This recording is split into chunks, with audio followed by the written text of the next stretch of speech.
misalnya di ruang angkasa, kemudian fisiologi menyelam gitu, jadi banyak sekali ya, apalagi olahraga itu ya. Jadi banyak yang sebenarnya harus disampaikan, tapi karena cuma satu pertemuan ya kita itu aja ya, intinya aja. Oke, nah ini yang hari ini kita pelajari itu ini ya, menjelaskan ventilasi perfusi, bagaimana cara SSP mengontrol pernapasan, menjelaskan faktor yang mempengaruhi frekuensi dan dalamnya pernapasan, perubahan respirasi saat exercise, sistem respirasi pada itching, high altitude, kemudian kedalaman, depth, kemudian fungsi paru dalam regulasi asam garam. Loh, kok ini kayak geser ya? Nggak apa deh. Jadi ingin mengingat ya kuliah sebelumnya ya sudah saya sampaikan mengenai ventilasi sama perfusi. Ya, jadi jangan lupa bahwa ventilasi itu adalah peristiwa keluar dan masuknya udara dari dan ke paru ya. Jadi istilahnya itu jalannya udara ya. Ventilasi itu bukan mengarah pada jumlah udara yang ada di alveolus ya. Sekali lagi ventilasi itu proses pertukaran udaranya ya. Itulah ventilasi ya. Kemudian perfusi itu adalah aliran darah pada paru-paru ya. Jadi darah dari arteri pulmonalis ya, kemudian dia akan memperdarahi dari alveolus yang dia berdarahi gitu ya, blood flow to the lung ya. Kemarin sudah kita pelajari bahwa dalam udara 1 atmosfer ya, 1 atmosfer itu setara dengan 760 kita ya, 1 ATM ya. Itu kan dia setara dengan 760 mmHg ya. Ini ketika kita berada pada kondisi tepat di atas permukaan air laut ya. Ya kira-kira di Kota Semarang itu kan kota yang dekat dengan permukaan air laut ya. Jadi tidak berupa dataran tinggi, tidak berupa pegunungan tinggi. Jadi tekanan udaranya itu 1 atmosfer ya. Nah, 760 mmHg ya. Dan 760 mmHg ini itu merupakan kumpulan dari tekanan parsial dari berbagai macam gas ya. Ada nitrogen, ada oksigen, ada gas lainnya ya. Kemudian kita masih ingat ya kemarin ya, dalam udara 1 atmosfer 78%-nya itu nitrogen. 21%-nya itu oksigen. Kemudian 1%-nya itu gas yang lain ya. Contohnya karbon dioksida, karbon monoksida, neon, argon, helium ya, yang ada di atmosfer semua itu hanya 1% ya. Karbon dioksida itu cuma 0,04% ya, jadi sangat kecil sekali ya. Tapi ini gas ini sangat mempengaruhi keadaan kita di dunia. Jadi kalau terlalu banyak nanti jadi itu global warming ya. Begitu pula kalau CO2 ini terlalu banyak di dalam tubuh kita jadi hiperkarbia. Kita jadi cepat napasnya ya. Apa itu istilahnya? CO2 itu kan sisa metabolit ya. Nah, ada yang namanya istilah FiO2.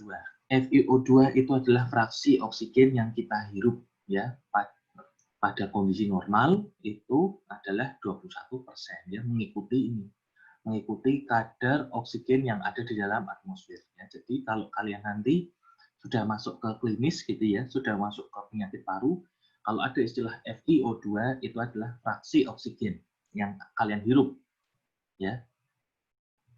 Nah, misalnya fraksi oksigen ini bisa ditingkatkan ya melalui berbagai macam mekanisme, misalnya menggunakan nasal kanul itu fraksi oksigennya sekian persen gitu. Oh, penggunaan ventilator itu fraksi oksigennya tuh hampir 100% ya. Jadi istilahnya ini nanti berhubungan dengan berapa banyak oksigen yang mau kita masukkan ke dalam paru-paru gitu. Biasanya untuk terapeutik gitu ya. Nah, jadi fraksi oksigen itu maksudnya bagaimana? Jadi begini ya, kalau tadi saya katakan bahwa 1 ATM itu 760 mm hidrogium, ya. Nah, kita tinggal mengalihkan 21% dari 760, ya. Jadi kira-kira kan 76 tambah 76, 152 tambah 1,5 lah. Nah, 153 ya. Jadi kira-kira itu oksigen yang Anda hirup itu tekanan parsialnya adalah 150 mm Hg ya. Ini nanti jangan dilupakan ya hukum-hukum seperti ini ya. Ini tadi yang saya katakan itu 160 atm, tekanan parsial itu tadi hukum Dalton ya. Nanti akan kita gunakan terus itu hukum-hukum fisika ya, karena memang fisiologi itu tidak pernah lari dari fisika. Kan namanya juga fisiologi, fisika. Fisika biologi bukan ya. Itu ya, fisika itu integrasi dari banyak ilmu. Jadi itu tadi yang mau saya review dari bab yang kemarin ya. Nah, kemudian apa sangkut pautnya dengan ventilasi dan perfusi? Nah, di sini tadi sudah saya sampaikan bahwa ventilasi itu kan jalan masuk keluar masuknya udara, atau perfusi itu blood flow atau aliran darah ke paru-paru ya. Jadi yang kita harapkan itu adalah ventilasi ya, kalau bisa itu sama perfusi itu sama ya. Jadi misalnya kalau ventilasinya 5 ya kita harapkan itu perfusinya itu 5 gitu loh. Nah, supaya nanti udara yang kita hirup itu bisa ditukar semua gitu ya. Jadi istilahnya seperti itu. Jadi kalau ventilasinya 5 ya kita harapkan perfusinya 5 ya. Supaya terjadi efisiensi paru yang maksimal. Tetapi kenyataannya tidak demikian. Kenapa? Karena sekali lagi berhubungan dengan itu hukum fisika ya. Nah, di paru-paru kita ya, kita bisa ibaratkan bahwa paru-paru kita itu dia tuh punya 3 area ya. Yang atas kita sebut dengan apex gitu. Kemudian yang tengah itu kita sebut dengan segmen median. Yang bawah kita sebut dengan segmen basal. Nah, ternyata rasio B per Q di apex, di medial, di basal itu berbeda-beda. Kenapa? Karena gaya gravitasi, karena hukum-hukum alam yang sudah berlaku di dunia ya. Sebagai contoh sekarang, darah itu kan lebih berat daripada udara, ya kan? Nah, sehingga kalau perfusi di bagian apex itu akan lebih rendah daripada perfusi di bagian medial. Begitu pula perfusi di bagian basal itu akan lebih tinggi daripada perfusi di bagian medial.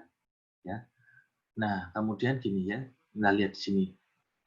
Pada apex itu justru V per Q-nya itu 3. Ya, jadi ventilasinya itu lebih tinggi daripada perfusinya. Gitu ya. Nah, sehingga rasionya bisa 3. Ya, kita ibaratkan ventilasinya 15, kemudian perfusinya itu 5. Gitu, ya. Oh, bukan, tak ulangi lagi ya. Jadi kita ibaratkan, nah di sini ventilasinya malah berkurang, tapi perfusinya malah jauh lebih berkurang lagi. Ya. Jadi ventilasinya ibaratnya itu 3, perfusinya itu hanya 1. Ya. Jadi hal ini menyebabkan rasio V per Q-nya itu menjadi tinggi. Ya. Nah, ini yang justru malah tidak baik. Ini kenapa? Karena nanti terlalu banyak ventilasinya, ya. Terlalu banyak udara yang ada di alveoli, kemudian akibatnya adalah dengan volume udara tersebut perfusinya itu hanya 1. Nah, sehingga nanti volume ini kebuang ya. Jadi kebuang 2 ya. Nah, seperti itu ya. Ini yang kita sebut dengan ventilation perfusion mismatch. Ya. Ini nanti menjadi dasar berbagai macam penyakit. Ya, tetapi ini saya jelaskan secara fisiologisnya dulu, bahwa memang segmen apex dari paru itu rasio V per Q-nya itu lebih tinggi daripada segmen medial. Kenapa? Karena gaya gravitasi menyebabkan perfusi di apex itu menjadi turun. Sedangkan ventilasi itu sebenarnya juga turun di apex. Kenapa? Ya, ventilasi pada apex itu turun karena di segmen apex itu pleuranya itu hanya melingkupi sedikit saja. Kalau di basal itu kan banyak ya. Kalau di apex itu bisa kita bayangkan bahwa di apex itu otot-otot pernapasan itu lebih sedikit ya. Kemudian lingkupan dari pleura itu lebih sedikit ya. Jadi kalau kita mau memanfaatkan tekanan negatif intrapleura itu lebih kurang di apek gitu ya. Jadi pada apek itu ventilasinya lebih turun, tapi perfusinya itu jauh lebih turun lagi. Maaf, ya. Di pada apek itu ventilasinya itu turun, tapi perfusinya jauh lebih turun lagi. Atau mungkin, nah ini aja ya. Nah biar saya mudahkan seperti ini ya. Jadi di apek itu apa namanya tuh alveolinya tuh sudah besar-besar. Otomatis kalau dia mau mengembang lagi akan kesulitan, makanya ventilasinya akan berkurang ya. Dan jumlah udaranya di sini memang banyak, gitu. Tetapi ventilasinya akan berkurang. Karena tadi hukum ventilasi itu kan bukan berarti jumlah dari udara yang ada di alveoli ya. Ventilasi itu menandakan jumlah pertukaran udaranya ya. Sekali lagi itu.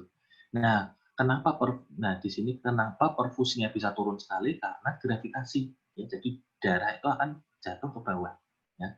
Sehingga pada paru-paru bagian apek itu rasio V per T itu justru akan meningkat ya. Jadi dia akan lebih dari 0,8. Hal ini terjadi secara fisiologis ya, terjadi pada saat kita berdiri ya, bukan pas saat kita tidur. Kalau saat kita itu tidur bisa kita ibaratkan bahwa V per Q di paru kita itu semuanya sama. Tapi pada saat kita berdiri, rasio V per Q di paru kita itu berbeda. Ya. Nah, bagaimana kalau di tengah? Kalau di tengah itu dia mendapat ukuran alveolinya itu juga normal, kemudian perfusinya juga normal, tidak terlalu terpengaruh oleh gaya gravitasi, sehingga V per Q-nya itu optimal di paru-paru bagian medial, ya, yaitu 0,8.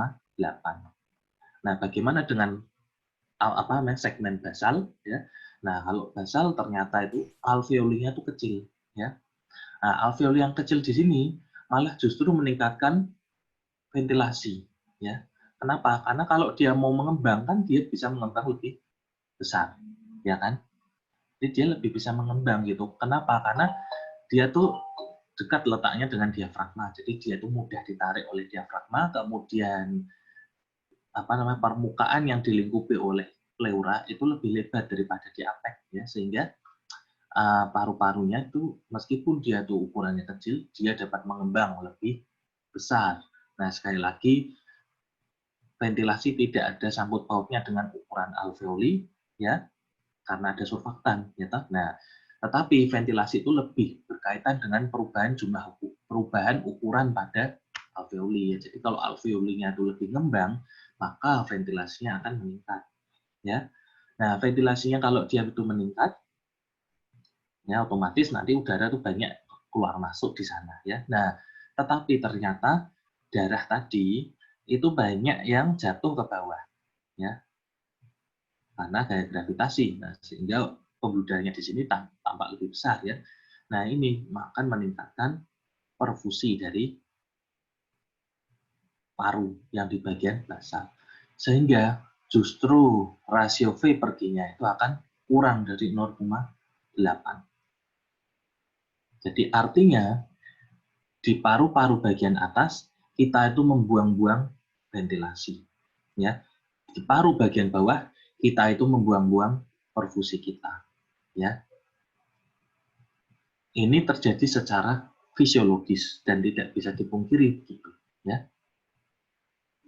Sampai sini jelas? Karena ini bahannya sulit, ya. Sulit dipahami kalau kemarin bahan kita kemarin itu lupa gitu, ya. Ini kita sudah mulai masuk bagian sulitnya, ya. Jadi kalau kita lihat bagian di sini ya. Jadi kalau di basal itu ventilasinya oke, ventilasinya dia meningkat. Tetapi perfusinya itu juga meningkat ya. Nah, ini ibaratnya itu jarak nah adanya jarak ini yang kita anggap sebagai kerugian kita gitu ya. Kalau bisa itu kayak gini ya, di mana ventilasi dan perfusi itu terjadi secara ini rasionya kalau bisa itu mendekati 1 ya. Meskipun sebenarnya itu 0,8 ya. Secara rata-rata itu 0,8 karena ya ini tadi di APEC itu terlalu tinggi vapor Q-nya, kalau di basal itu terlalu rendah vapor Q-nya. Ya, kalau di APEC itu terlalu kita itu membuang-buang ventilasi ya, karena perfusinya itu jadi sedikit tapi ventilasinya lebih banyak ya toh. Ini kan ini kan misalnya ventilasinya 3, ini perfusinya cuma 1 ya. Jadi kita buang-buang 2 ya. Nah, kalau ini perfusinya itu misalnya 10, ventilasinya itu 8. Jadi kita buang-buang 2. Jadi istilahnya di segmen APEC sama basal itu vapor Q-nya itu tidak efisien ya. Karena yang kita harapkan adalah kalau bisa ventilasi itu sama dengan perfusi, alias harus mendekati 0,8 ya. Efisiensi sesungguhnya ya 1 ya, cuman kalau 1 itu tidak bisa terjadi paru-paru ya. Oke, sampai sini sudah jelas ya. Sebelum kita masuk ke sedikit mekanisme penyakit, sudah jelas atau masih bingung? Ya, kita lanjut dulu.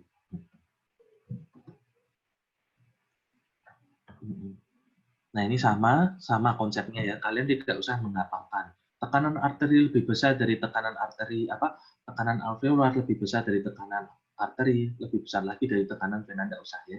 Jadi intinya yang perlu kita pahami ya, tidak usah terlalu fisika banget. Yang harus kita pahami adalah rasio vapor Q-nya saja ya. Kalau di APEC itu lebih tinggi, kalau di basal itu lebih rendah ya. Nah, ini istilahnya seperti ini ya. Jadi kalau pada segmen APEC ya itu terjadi penurunan volume ventilasi ya. Nah, sehingga kita sebut dengan ventilation defect ya, kurang dari 80%. Kalau di segmen basal itu yang terjadi adalah perfusion defect ya. Maaf ya. Perfusion defect itu ini contoh penyakitnya ya, maaf ya. Ini nanti sebelum kita bahas ini dulu ya. Jadi tadi kita sudah tahu vapor Q secara fisiologi ya. Jadi pada hal ini bisa kita gunakan untuk melihat mekanisme vapor Q mismatch pada suatu penyakit. Ya, misalnya pada orang dengan penyakit asma, dia akan otomatis ventilasinya akan turun, ya kan? Nah, sedangkan perfusinya tetap. Nah, otomatis kalau misalnya normalnya tuh normalnya kita ibaratkan 5/5 gitu ya. Nah, sekarang ventilasinya itu dia menjadi 2/5 ya. Nah, otomatis 2/5 kan jadi 0,4 ya. Dikurang dari 0,8. Nah, artinya bahwa perfusi yang dia memperdarahi paru ini dia tidak menjadi berguna karena ada area di mana alveoli itu tidak terjadi proses ventilasi udara. Nah, sehingga hal inilah yang kita sebut dengan shunting ya, tapi shunting yang shunting yang patologis ya. Karena tadi ada peredaran darah, tetapi karena terjadi gangguan ventilasi pada asma misalnya ya, akhirnya ya alveoli itu tidak bisa dialiri oleh udara, otomatis tidak ada ventilasinya ya, jadi ventilasinya menurun. Nah, otomatis peredaran darah yang tadinya itu bisa memperdarahi alveoli tersebut menjadi tidak berguna ya, karena karena alveolinya kesumbat. Nah, ini yang kita sebut dengan shunting ya, shunting patologis ya. Kemarin kita sudah bahas tentang shunting fisiologis ya. Kalau shunting fisiologis itu dia memang ada aliran darah, tetapi memang pada area yang tidak ada alveolinya ya. Jadi kemarin jangan lupa ya. Oke, sekarang kalau pada pasien-pasien dengan peningkatan rasio Vepers, misalnya pada pasien dengan emboli paru, ya. Jadi pasien dengan sumbatan pada paru, misalnya penyakit emboli paru, itu kan dia kan apa namanya itu menyumbat arteri pulmonalis. Nah, sehingga perfusi dari paru itu akan berkurang. Padahal ventilasinya orang tersebut itu normal, ya. Jadi apa namanya itu? Jadi kalau kita ibaratkan ventilasinya 5, nah sekarang karena terjadi sumbatan pada arteri pulmonalis, Q perfusinya itu jadi turun, ya, jadi 3. Nah, sehingga kan dia rasionya kan lebih besar daripada 0,8, ya. Nah, sehingga inilah yang kita sebut dengan ventilation perfusion mismatch, ya. Nah, yang kita sebut dengan dead space patologis, ya. Nah, kenapa maksud dead space patologis? Dead space patologis ya karena ventilasi tetap terjadi, tetapi udah masuk ke alveolus, nah ternyata ini ada sumbatan di sini, perfusinya tidak berjalan. Akhirnya kan di sini tidak apa namanya itu tidak berguna atau ventilasinya. Nah, ini yang kita sebut dengan dead space patologis. Ya, harus dibedakan dengan dead space fisiologis. Kalau dead space fisiologis itu karena memang tidak ada pembuluh darah pada alveoli tersebut. Ya, jadi ada ventilasi, kemudian tidak ada pembuluh darahnya, nah, sehingga dia menjadi dead space fungsional. Ya, kemarin jangan lupa ya, ada dead space anatomis, ada dead space fungsional, dua-duanya disebut dengan dead space fisiologi. Nah, kalau hari ini kita menjelaskan tentang dead space patologis, yaitu adanya sumbatan pada arteri pulmonalis menyebabkan perfusi yang tadinya ada menjadi tidak ada. Sehingga alveoli yang harusnya melakukan pertukaran difusi oksigen, difusi CO2 ya, menjadi tidak bisa. Nah, ini yang kita sebut dengan dead space patologis. Sampai di sini jelas? Atau terlalu sulit? Ya, ya kalau terlalu sulit ya memang dokter itu susah ya. Jadi apa namanya? Monggo, kalau mau saya ulangi lagi, saya jelaskan lagi, ngendikan ya, ngomong aja, nggak masalah ya. Atau lanjut? Lanjut, Dok. Lanjut ya.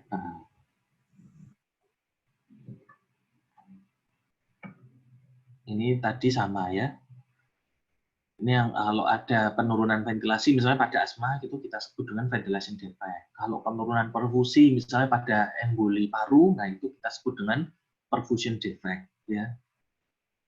Ini nanti bisa kalian baca lagi di kaitan di Sherwood, malah kayaknya itu malah kurang jelas gitu ya. Jadi nanti bisa dibaca. Nah sekarang tadi Vepers sudah ya. Sekarang kita akan belajar mengenai proses pengendalian respirasi. Ya. Jadi kalau kita bernapas kan kayak apa? Kan itu kan biasanya tidak kita sadari ya toh. Nah, ternyata ada yang apa namanya? Ada di otak kita itu yang mengendalikan pernapasan kita. Yang mengendalikan adalah ternyata pusat pernapasan atau respiratory center. Ya. Dan respiratory center itu terletak pada medulla oblongata dan pons. Ya. Jadi respiratory center pada medulla oblongata dan pons. Nah, makanya apa namanya kalau orang itu batang otaknya belum mati, ya proses respirasinya masih terus berjalan, proses kardiovaskulernya masih terus berjalan karena proses apa respiratory center, cardiovascular center ada pada batang otak ya. Jadi kalau orang belum dinyatakan mati batang otak ya belum mati istilahnya ya. Nah, ternyata respiratory center atau pusat pernapasan itu dia dikendalikan oleh berbagai macam reseptor yang ada di seluruh tubuh ya.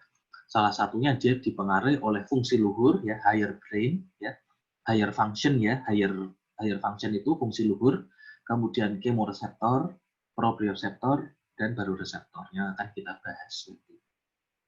Ya.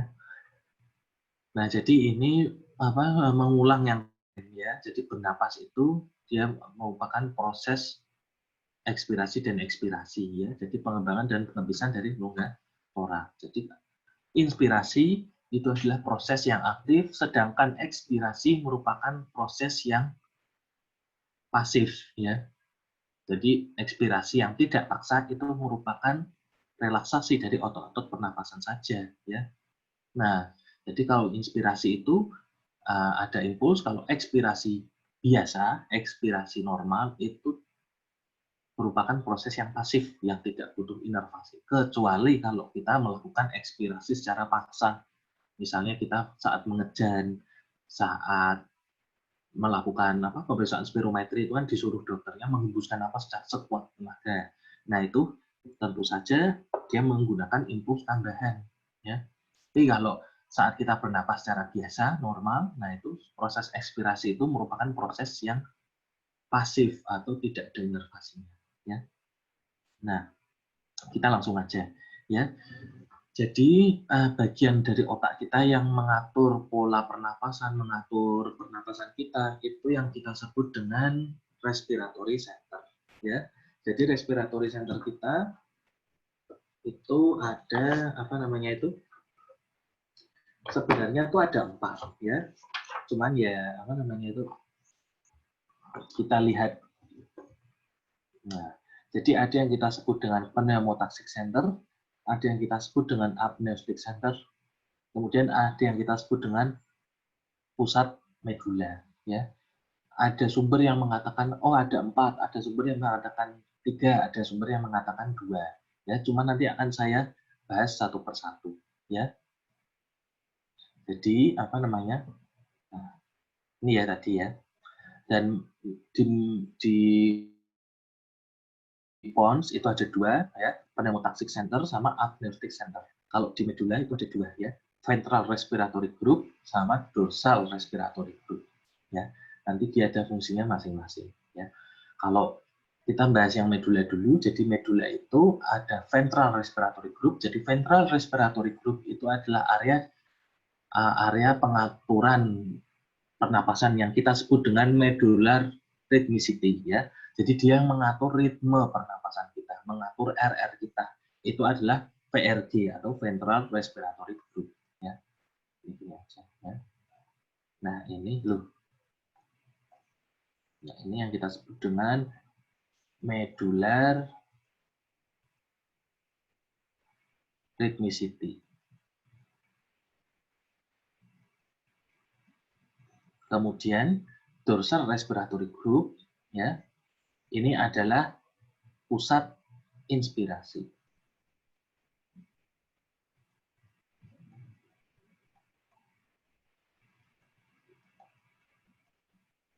Kemudian VRG ini selain dia ada medular rhythmicity, di sini ada pusat ekspirasi.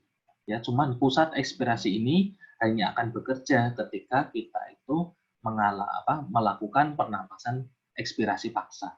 Ya, jadi artinya pusat ekspirasi ini tidak akan diaktifkan ekspirasi ya. Pusat ekspirasi ini hanya akan diaktifkan ketika kita itu melakukan pernapasan paksa. Ya, kemudian pneumotaxic center itu digunakan untuk menghentikan inspirasi, apneustic center itu digunakan untuk melakukan inspirasi ya. Jadi istilahnya seperti ini ya. Nah, aksinya dia seperti ini. Nah, jadi apneustic center itu dia itu menyebabkan proses inspirasi, sedangkan pneumotaxic center itu dia itu menghentikan inspirasi sehingga bisa terjadi ekspirasi. Nah, untuk lebih jelasnya kita lihat di tulisan ini ya. Tadi medullary rhythmicity itu adalah VRG ya. Ventral respiratory group. Ini ada di medula oblongata ya. Nah, tujuannya medular rhythmicity itu adalah tadi mengatur irama dasar inspirasi dan ekspirasi. Kalau ini rusak, ya, kalau medular rhythmicity rusak, kita itu sudah tidak bisa mengatur pernapasan kita. Nah, sehingga kita sebut dengan pernapasan ataksik, ya, ataxic breathing. Jadi kalau ada lesi pada medulla rhythmicity, kalian akan mengalami ataxic breathing. Jadi napasnya tuh tidak beraturan. Jadi, nah napasnya seperti ini. Nah, breath, breath, gitu. Kalau orang normal kan napasnya kan kayak gini. Inspirasi, ekspirasi, inspirasi, ekspirasi, inspirasi, ekspirasi. Nah, kalau ataxic breathing itu seperti ini, ya. Jadi tidak beraturan, ya. Ya, kenapa? Karena ini ya namanya medullary rhythmicity, ini dia mengatur irama dasar dari inspirasi dan ekspirasi. Jadi kalau ada lesi, pernapasan tidak beraturan yang kita sebut dengan ataxic breathing. Ya. Kemudian ada respiratory center yang lain, pneumotaxic area. Ya, nah, pneumotaxic area di sini adalah fungsinya untuk mengkoordinasi masa transisi inspirasi dan ekspirasi. Dengan cara apa? Dengan cara melakukan inhibisi terhadap inspirasi. Berarti intinya dia itu bekerja ketika sudah inspirasi itu sudah berlangsung dengan baik, maka dia harus menyetop inspirasi itu. Nah, kenapa harus di-stop? Ya karena kan tidak mungkin kalau kita itu melakukan inspirasi terus-menerus, ya. Sehingga kalau kita inspirasi terus nanti paru-parunya meledos, ya, paru-parunya pecah seperti balon itu. Kalau kita tiup terus ya pecah paru-parunya otomatis. Nah, oleh karena itu kita ada area yang mengatur penghentian proses inspirasi yang kita sebut dengan pneumotaxic area, ya. Lokasinya di pons bagian atas, pons superior, ya, upper pons. Nah, kemudian ada pusat yang lain, ya, yang kita sebut dengan apneustic area, ya. Nah, apneustic area itu adalah dia juga sama, ya, koordinasi transisi antara inspirasi dan ekspirasi, tetapi di sini tuh dia lebih memicu terjadinya proses inspirasi atau inhalasi, ya. Nah, sehingga dia itu bisa memprolong dari inhalasi kita. Jadi kalau kita itu melakukan inspirasi secara paksa, maka kita itu membangkitkan apneustic area. Kalau kita melakukan ekspirasi, ya baik ekspirasi paksa maupun normal, itu karena ada pengaruh dari pneumotaxic area, ya. Jadi ini untuk menghentikan stop inspirasi.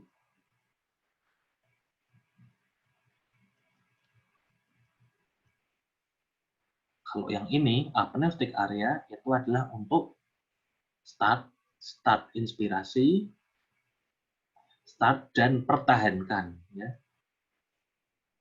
Pertahan inspirasi, ya. Dan seperti yang kita lihat di sini, kerja dari pneumotaxic area dan apneustic area itu berlawanan, ya. Jadi dia versus gitu. Nah, transmisi sinyal stimulasi ke area inhalasi, nah istilahnya dia hitam, tulisan aja ya ini. Nah, biasanya dia itu akan kalah dengan sinyal dari pneumotaxic area, ya. Jadi pneumotaxic area itu ya kenapa harus lebih dominan daripada apneustic area?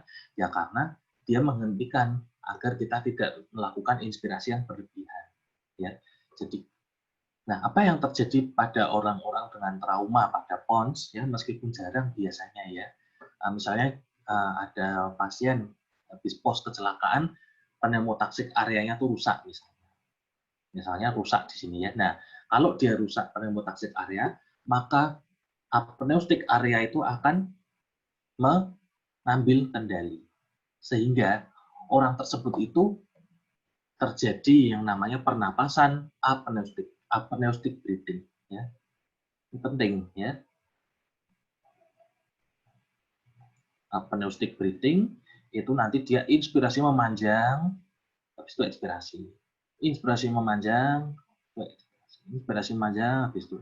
Nah, seperti ini, ya. Kalau kalian nanti ya jarang ya kalau ada orang trauma kepala berat gitu. Cuman kalau mungkin nanti kalian sudah koas, sudah masuk ke UGD gitu tuh, kalau ada orang napasnya panjang gitu, nah itu kita harus curigai, oh berarti jangan-jangan sudah kena batang otak bagian ponsnya ini, ya.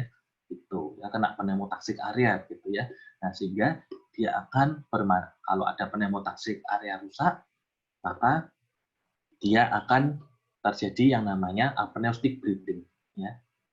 Kalau apneustic area rusak, kita mati. Ya. Kenapa? Karena tidak ada yang misalnya gini ya. Kalau apneustic area itu rusak, maka akan terjadi apnu. Ya. Apnu itu henti napas. Ya. Jadi langsung blek orangnya. Ya. Kalau apneustic area rusak. Tapi kalau pneumotaksik area rusak, yang terjadi adalah pernapasan apneustik. Ya, jadi harus dibedakan antara apnu dengan apneustic breathing. Ya. Susah ya, itu ya apa kata-katanya. Ya, memang. Ya. Dokter kan memang belajarnya kan susah banget. Gitu. Ya, jadi tadi sampai mana ya? Jadi tadi jangan dilupakan ya. Apa yang mau saya? Oh iya, sedikit mau saya tambahkan ya. Nah ini Prebotzinger complex ya. Prebotzinger complex ini adalah pacemaker. Ya. Kalian sudah ya mempelajari pacemaker jantung sama Dokter Nabil sudah ya? Yang SA node, AV node itu sudah kan? Sudah belum? Sudah. Sudah, Dok. Ya, Sudah, nah, Dok. kalau di paru-paru, pacemaker-nya itu tidak di paru-paru, pacemaker-nya itu di medula oblongata. Ya, ya. Jadi apa namanya? Paru-paru kita, bukan paru-paru ya, sistem pernapasan kita itu punya pacemaker juga, ya. Tidak hanya jantung, ya. Usus juga punya pacemaker, ya. Nah, tapi pacemaker-nya itu letaknya itu tidak di paru-paru, melainkan letaknya itu langsung pada medula oblongata. Ya, jadi pacemaker di paru-paru kita itu namanya Prebotzinger complex. Ya, ini namanya pacemaker. Ya, jadi pacemaker ini yang dia itu mengatur irama pernapasan. Makanya dia langsung bersentuhan dengan VRG atau medullary rhythmicity. Ya, karena medullary rhythmicity itu ibaratnya itu bundle of his gitu. Ibaratnya bundle of his-nya paru-paru. Jadi dia meneruskan rangsang dari Prebotzinger complex gitu ya. Dan dia dipengaruhi secara langsung oleh dorsal respiratory group ya, atau istilahnya tuh apneustic sama pneumotaksik area. Jadi dia langsung mengaruhi sini ya. Nah, ini sayang kalau di mana itu di Sherwood itu tidak membahas tentang dorsal respiratory group. Padahal dorsal respiratory group itu area inspirasi kita gitu ya. Nah ini. Jadi intinya, nah ini sama saja ya. Jadi irama dasar pernapasan itu diset oleh area inspirasi, ya. Jadi area inspirasi tadi terutama di DRG ya, dorsal respiratory group.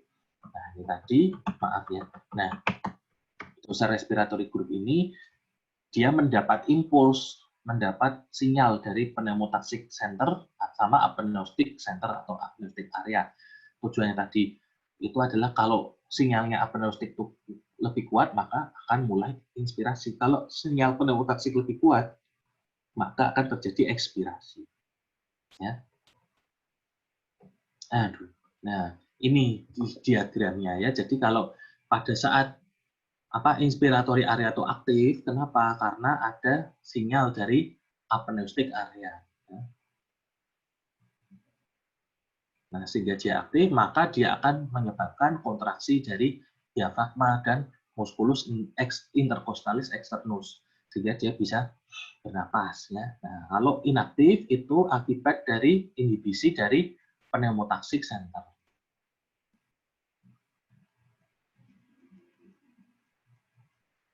Nah, sehingga diafragma jadi relaksasi, akhirnya jadi ekshalasi atau ekspirasi. Ya. Nah, ini yang terjadi ketika kita itu melakukan pernapasan ekspirasi paksa, ya. Maka muncullah suatu muncullah suatu aksi yang berasal dari expiratory area yang ada di ventral respiratory group ya. Jadi expiratory area itu jadi satu sama medullary rhythmicity. Medrit ya, saya rhythmicity ya, medritmi ya. Jadi medullary rhythmicity itu ada suatu area ya, kalau kalian mau lihat nih lebih jelasnya lagi ya, yang pusat ekspirasi itu ada yang warna merah itu, ya. Jadi ada nukleus ambigus, nukleus retroambigus, sama Bötzinger kompleks. Nah, di sini di atas tuh pre-Bötzinger ya. Kan ada Bötzinger kompleks, ada pre-Bötzinger kompleks. Nggak usah, ini nanti kalian jadi bingung ya. Jadi pusat ekspirasi itu di apa namanya yang ada di pada VRG itu bisa menyebabkan ini kontraksi dari otot-otot ekspirasi tambahan, yaitu intercausalis internus dan otot-otot di perut, ya, sehingga bisa terjadi proses ekspirasi paksa. Ya, kalau apa namanya itu, kalau kita mau melakukan inspirasi paksa, ya berarti apneustic area itu jauh lebih kuat, gitu. Ya.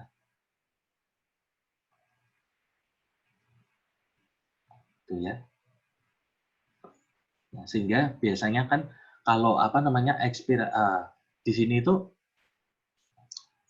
kalau apa namanya ekspirasi paksa ini itu ternyata dia diaktifkan dari inspiratory area, ya, diaktifkan oleh dorsal respiratory group, ya, sehingga kita bisa melakukan ekspirasi secara paksa. Jadi ada impuls langsung dari DRG yang menyebabkan proses ekspirasi. Ya. Tetapi kalau on off-nya, ya, jadi istilahnya itu secara normal itu yang mengatur adalah apneustic area dan pneumotaksik. Ya. Tapi kalau pernapasan paksa itu yang apa namanya bertanggung jawab adalah justru malah inspiratory area, ya, yang dia sangat dipengaruhi oleh apneustik, ya. Kemudian pneumotaksik di sini tidak terlalu berarti karena nanti ekspirasi paksa ini malah didominasi oleh pengaruh dari inspiratory area. Ya ini tambahan aja ya, nanti malah bingung kalian ya. Jadi yang perlu kalian ingat ya yang pernapasan yang normal-normal aja ini, ya. Jadi yang menyebabkan inspirasi aktif, ya, apneustic area, yang menyebabkan ekspirasi adalah merupakan proses yang pasif, ya, disebabkan karena aksi dari pneumotaksik area. Tuh, ya. Oke, itu tadi kita sudah mempelajari mengenai respiratory center. Nah, sekarang ada beberapa faktor yang mempengaruhi respiratory center, ya. Jadi aksinya adalah meningkatkan inspirasi dan ada proses yang menurunkan respirasi gitu ya, menurunkan inspirasi. Jadi proses inspirasi nanti yang menentukan jumlah RR kita ya. Jadi nanti kan sinyal inspirasi itu akan diterima oleh dorsal ventilasi dorsal respiratory group atau DRG, nanti akan diteruskan ke VRG ya, ventral respiratory group yang kita sebut dengan medullary rhythmicity tadi ya. Nah, dia impulsnya diterima oleh ini ya. Apa saja impuls yang diterima, yaitu impulsnya ternyata berasal dari ini higher brain center atau fungsi luhur ya. Kemudian ada kemoreseptor ya, yang dia berespon terhadap penurunan O2, penurunan peningkatan CO2, peningkatan asam tubuh ya. Itu yang peripheral kemoreseptor. Kemudian ada central kemoreseptor ya. Kemoreseptor sentral itu letaknya itu di depannya VRG ya, di depannya VRG persis ya. Jadi dia itu bisa mempengaruhi apa ini namanya ritme langsung dari VRG itu. Nah, impuls yang stimulus yang didapat adalah peningkatan CO2 dan peningkatan H+. Kemudian ada ternyata reseptor di otot itu juga secara langsung bisa mempengaruhi pola pernapasan kita. Jadi kalau kita itu berolahraga secara berat gitu, otomatis kita akan bernapas dengan cepat gitu, karena ternyata ada impuls dari otot kita, terutama proprioceptor yang ada di ini ya, di muscle spindle. Jangan lupa ya, jadi di otot kita itu ada yang namanya muscle spindle sama GTO, Golgi Tendon Organ, yang dia merupakan proprioceptor. Nah, juga dia mengaktifkan respiratory center. Jadi ini yang kita sebut dengan proprioceptor. Kemudian tidak lupa di paru-paru itu ada baroreseptor, sama kayak di jantung. Tapi baroreseptor paru itu ada langsung di saluran napas ya, di bronkus ya. Nah, di bronkus itu ada yang kita sebut dengan baroreseptor lokal. Baroreseptor jantung di mana? Di sinus karotikum ya, yang di perifernya ya. Kalau kemoreseptornya paru-paru sama dengan kemoreseptornya di jantung ya, yaitu di glomus caroticum atau carotid body. Nah, oke. Kita akan bahas satu persatu ya. Nah, ini jadi nah, jadi secara sadar kita itu bisa mengendalikan pola pernapasan kita ya. Jadi kalau kalian tahan napas gitu, suruh tahan napas secara volunter bisa ya. Kenapa? Karena korteks cerebri itu bisa memberikan impuls secara langsung dan menginhibisi pusat pernapasan secara langsung gitu ya. Jadi kita bisa tahan napas. Tapi bisa enggak kita kira-kira tahan napas sampai kita mati? Bisa enggak? Misalnya kalian tuh berada di ruangan gitu ya, dan ruangan normal gitu ya, kalian enggak pakai alat apa-apa, enggak ada pakai kayak tas kresek gitu, enggak ada. Jadi cuma tubuh kalian, kemudian kalian disuruh untuk tahan napas sampai mati. Gitu. Kira-kira bisa enggak kita tahan napas sampai mati? Ada yang mau berpendapat? Bisa enggak kita tahan napas sampai kita itu meninggal? Ada yang tahu? Ada yang mau berpendapat? Mungkin menurut saya tidak Hmm? bisa, Kak. Tidak bisa, Tidak bisa benar. karena nanti akan memacu apneustic area untuk melakukan inspirasi. Nah, benar sekali ya. Benar ya. Kenapa? Karena apa namanya? Apa namanya tadi? Respiratory center dia tidak hanya menerima impuls dari higher function saja, ya. Benar tadi di siapa? Di Haris ya. Iya, Dok. Nah, ya, terima kasih ya untuk masukannya. Benar sekali tadi yang disampaikan Mas Haris, ya. Jadi apneustic area itu apa namanya tidak hanya mendapat impuls dari korteks cerebri saja, tetapi dia juga mendapat impuls dari kemoreseptor, baroreseptor, ya, kemudian proprioseptor, ya, terutama di kemoreseptor ini ya. Jadi kalau terjadi penumpuan CO2 di dalam tubuh kita, penumpuan asam ya H+ kita di dalam tubuh kita. Nah ini ya inilah yang dia itu bisa mengalahkan inhibisi dari korteks cerebri sehingga apa namanya itu pusat pernapasan terutama di apneustic area itu dia akan justru apa namanya kalah dengan inhibisinya ya. Jadi ada eksitasi, ada inhibisi ya. Inhibisinya itu dari higher brain atau higher function ya. Nah, eksitasinya itu dari kemoreseptor misalnya, kemo. Nah, ini kemo itu jauh lebih kuat ya. Nah, sehingga orang tersebut tidak bisa tahan nafas sampai meninggal ya. Oh, maka area inspirasi akan terangsang sangat kuat, nah, orang tersebut akan segera bernapas. Nah, terlepas dari keinginan dia itu ingin bernapas atau tidak, gitu ya. Nah, sebenarnya itu bukan hanya korteks cerebri, ya, tetapi higher function itu dia juga menyangkut hipotalamus sama sistem limbik, ya.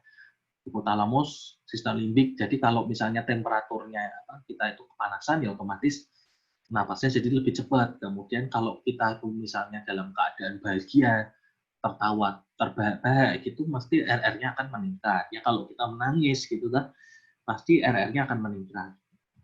Ya. Nah, jadi intinya itu ya. Jadi korteks cerebri bisa menahan respiratory center, tetapi kemampuannya terbatas. Ya.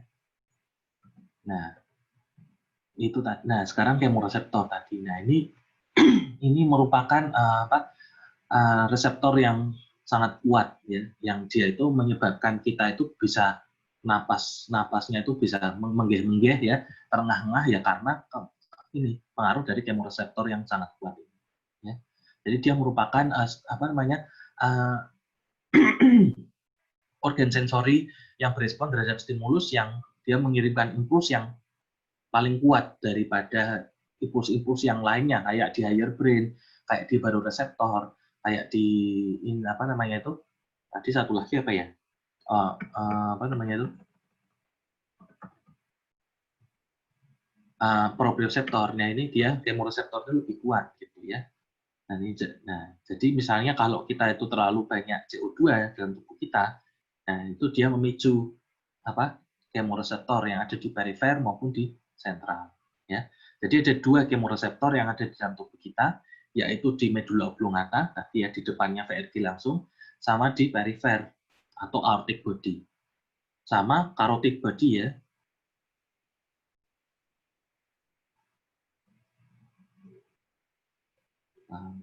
Glomus ya. Tambah. Nah, kalau perifer ada dua ya. Kalau sentral ada satu. Ya. Nah, ini tadi ya. Jadi perifer dia sensitif terhadap perubahan PO2. P itu tekanan parsial ya. Jadi misalnya tekanan parsial oksigen di dalam tubuh kita kan 100 ya. Jadi kalau jadi 80, jadi 70, nah ini nanti akan merangsang kemoreseptor perifer ya. Sehingga napas kita jadi cepat gitu. Ya. Terus kalau CO2 dalam darah kita terlalu banyak, PCO2-nya yang tadinya normalnya itu 40 ya kalau yang diinspirasi ya. Misalnya jadi 60 gitu. Nah, otomatis kita akan terengah-engah napasnya. Jadi cepat. Kenapa? Karena respiratory center itu disuruh cepat untuk napasnya ya.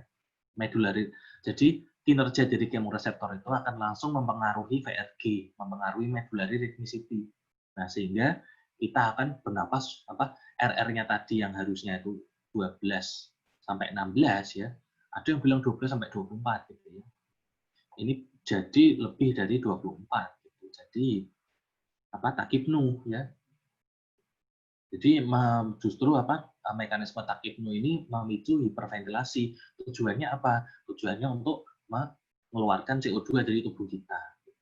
Nah, tidak lupa juga kemoreseptor itu ada langsung di medula oblongata di sentral ya. Tapi dia lebih berespon terhadap ion H+ sama CO2 di dalam LCS ya. Jadi kalau kemoreseptor itu dia itu sentral kemoreseptor itu mendeteksi yang ada di LCS, kalau di perifer itu dia mendeteksi yang ada di darah. Ya. Jadi jangan lupa ini. Ya. Nah, carotid body, kalau aortic body dia dibawa oleh nervus vagus. Kalau carotid body itu impulsnya dibawa oleh nervus 9. Ya. Jadi jangan semuanya nervus vagus semua. Ya. Kalau glomus caroticum atau carotid body itu yang membawa adalah nervus 9. Kalau aortic body itu yang membawa adalah nervus 10 ya, atau nervus vagus. Bukan nervus vagus semua ya. Jadi mentang-mentang nervus vagus itu 80% parasimpatik, akhirnya semua organ disebut nervus vagus. Padahal tidak ya, ada organ yang tidak diinervasi oleh nervus vagus.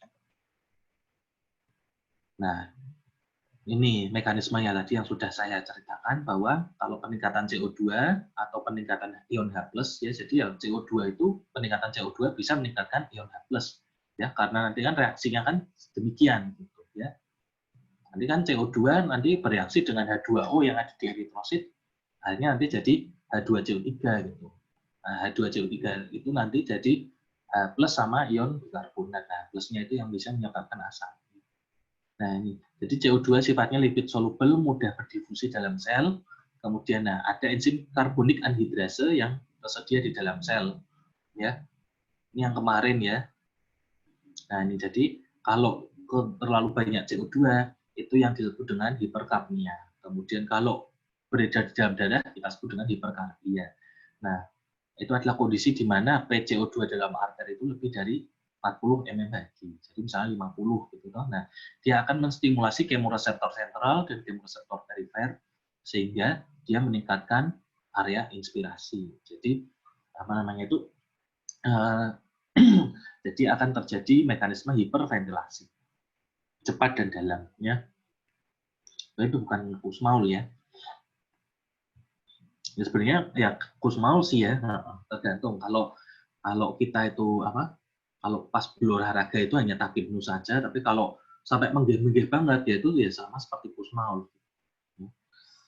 Pernapasan Kussmaul itu kan kalau Kussmaul kan lebih ke patologi ya. Misalnya pada orang dengan ketoasidosis diabetik ya. Jadi orang dengan sakit gula itu kan asam tubuhnya itu kan tinggi sekali. Kenapa? Karena kan tubuh kita kan tidak bisa menggunakan glukosa, akhirnya jadi dipecah itu lemak sama proteinnya, akhirnya terbentuklah badan keton. Ya. Jadi dalam tubuh kita itu banyak aseton, banyak asam asetat, asam cuka dalam tubuh kita itu dari banyak, akhirnya tubuh kita jadi asam. Akhirnya jadi H+-nya meningkat atau asam. Nah, ini memicu kemoreseptor sentral. Makanya orang dengan diabetes mellitus itu, apalagi yang kena ketoasidosis diabetes, KAD, itu dari dia napasnya jadi cepat. Nah, kita sebut dengan napas Kussmaul. Ya, itu nanti ya. Ini itu aja, Pak. Nanti di klinis kalian akan belajar itu. Cuman ini dasarnya, ya. Ini harus dipegang dulu. Ya. Ini sama mengulangi dari tadi, nggak usah ya. Nah, jadi pusat respirasi itu lebih sensitif terhadap peningkatan CO2 dibandingkan penurunan O2. Ya. Jadi yang sebenarnya menyebabkan kita itu terengah-engah itu karena ini, ya, CO2 yang dia merupakan stimulus paling sensitif yang memicu pusat respirasi, sehingga kalau ada inhibisi dari higher brain, inhibisi dari proprioseptor dan lain-lain, ya, nah itu kalah dengan ini CO2. Jadi CO2 itu yang menyebabkan kita terengah-engah. Ya, apakah CO2 itu penting buat tubuh kita? Penting ya, karena kalau tidak ada CO2, nanti pusat pernapasan kita itu tidak bekerja. Meskipun dia sisa metabolisme tidak berguna ya, secara biokimia itu tidak digunakan, tapi secara fisiologis kita perlu sekali CO2 ya. Karena gunanya untuk membangkitkan pusat respirasi. Tanpa CO2 maka kita tidak bernapas. Ya. Nah, sekarang tadi kita membahas tentang proprioseptor. Ini jam berapa ya? Setengah jam lagi ya. Jadi proprioseptor itu yaitu terletak di otot kita ya, di muscle spindle sama di tendon, GTO, Golgi Tendon Organ. Ya, jadi dia kalau kita segera menggunakan otot kita, maka akan terjadi peningkatan respiratory rate. Ya, jadi kalau misalnya otot kita tiba-tiba ketarik itu tuh, ya ibaratnya gini aja ya, contoh konkretnya, kalau kalian mau angkat besi, misalnya kalian nge-gym gitu atau angkat beban, itu pas kalian ngangkat beban itu mesti RR-nya akan meningkat. Gitu. Kenapa? Ya, karena di sana ada sumbangan impuls dari proprioseptor ya, yang dia menyebabkan stimulasi dari respiratory rate. Nah, sehingga akan terjadi peningkatan RR. Nah, oleh karena itu, supaya peningkatan RR yang secara tiba-tiba itu tidak baik. Kenapa? Karena respirasi itu kan bagusnya itu terjadi secara ritmis, ya, terjadi secara terjadi secara teratur gitu ya. Kenapa? Karena kalau menggunakan respirasi itu secara cepat dan karena kan respirasi itu kan menggunakan otot juga gitu ya, menggunakan energi ATP. Ya, jadi kalau kita itu RR-nya terlalu cepat ya, dan kita itu ngikut saja dengan tubuh kita, ya toh tidak mengatur napas kita, kemudian tidak melakukan pemanasan. Nah, akibatnya itu kita nurut sama tubuh kita, RR-nya jadi cepat, otomatis kita itu sama saja menambah beban kerja ya, beban kerja kita, padahal otot kita tuh sudah menggunakan ATP dengan banyak itu. Nah, kita itu otot pernapasan kita itu juga dipaksa untuk bekerja keras gitu. Kalau kita ngikut saja ya akhirnya energi kita itu banyak yang habis, banyak yang terbuang percuma hanya gara-gara terjadi mekanisme hiperventilasi. Padahal sebenarnya kalau kita bisa mengatur napas dengan baik ya, kita tidak harus istilahnya itu keracunan, kita tidak kita bisa itu mengeliminasi CO2 dari tubuh kita secara efektif dengan cara menghela napas. Dan apa tujuannya tujuannya pemanasan ya ini ya, supaya nanti Anda tidak kaget dengan perubahan RR secara tiba-tiba. Jadi bayangkan kalau orang itu tidak bernapasan, kemudian tiba-tiba terjadi gerakan otot yang masif, gerakan otot yang kuat. Kalau semakin kuat gerakan otot, maka dia akan memicu proprioseptor yang ada dalam tubuh kita, sehingga RR-nya menjadi tinggi. Ya.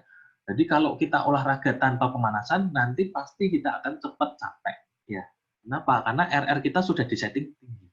Ya, oleh karena itu, Kalau kita melakukan pemanasan dulu ya, kita memberi kesempatan tubuh kita untuk mengurangi RR-nya melalui proses relaksasi ya. Sehingga nanti pada saat olahraga akan terjadi itu tarik nafas jadi kita pada saat olahraga lebih bisa untuk mengatur nafas kita.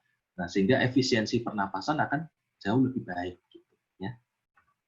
Yaitu ilmu olahraga ya sebenarnya ya. Cuman pasti ada sangkut pautnya dengan respirasi. Oke, sekarang tadi proprioceptor ya, jadi otot bisa langsung memberikan sumbangsih terhadap respiratory rate. Nah, sekarang ada yang kita sebut dengan baroreseptor. Baroreseptor pernapasan ada di mana ternyata dia langsung terdapat pada saluran pernapasan kita, yaitu langsung di bronkus sama bronkiolus ya. Nah, bagaimana kerja dari baroreseptor ini? Nah, baroreseptor ini justru sifatnya adalah inhibisi ya. Jadi saraf apa yang menghantarkan itu? Saraf 10, saraf vagus ya. Jadi baro itu kan tekanan udara ya. Jadi kalau terjadi inflasi paru berlebihan ya. Jadi misalnya kita itu seperti kalian itu meniup balon gitu ya. Jadi inspirasi itu terlalu kuat, maka akan terjadi pengaktifan dari area pneumotaksik gitu. Nah, ini tadi ya. Jadi baroreseptor ini dia itu mengirim impuls langsung pada pneumotaksik area sehingga kita itu inspirasi itu langsung berhenti gitu ya. Nah, tujuannya apa? Tujuannya Hering-Bauer refleks ini apa? Ya tujuannya ya sama seperti kalian itu meniup balon ya. Meniup balon itu kan kalau kalian terlalu banyak isi udaranya, nanti balonnya meletus. Sama dengan paru-paru kita. Kalau kita inspirasi, tidak ada yang menghentikan, nanti alveolusnya meletus semua, seperti balon. Ya. Nah, oleh karena itu, ada Hering-Bauer refleks yang aktif ketika terjadi overinflasi. Jadi ketika kita inspirasi paksa, kita akan berhenti pada saat kapasitas, pada saat alveoli kita itu sudah mengembang secara kuat. Gitu. Ya. Pada maksimalnya gitu, maka inspirasi akan segera berhenti diikuti dengan ekspirasi. Karena Hering-Bauer refleks ini akan mengaktifkan pneumotaksik area secara langsung. Sehingga dia akan terjadi eksalasi atau ekspirasi. Ya. Jadi mekanisme protektif. Ya. Sehingga kita tidak meletus itu alveolinya kita. Ya. Jadi inhibisi apneustik sama eksitasi dari pneumotaksik area.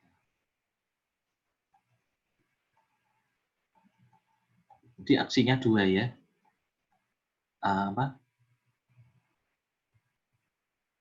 Nah, inhibisi apneustik sama eksitasi pneumotaksik.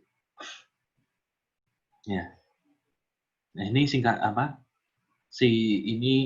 ringkasannya tadi sama saja yang saya jelaskan ya. Efektornya nervus phrenicus, tapi kalau saraf afrennya nervus vagus, saraf efrennya itu adalah nervus phrenicus ya.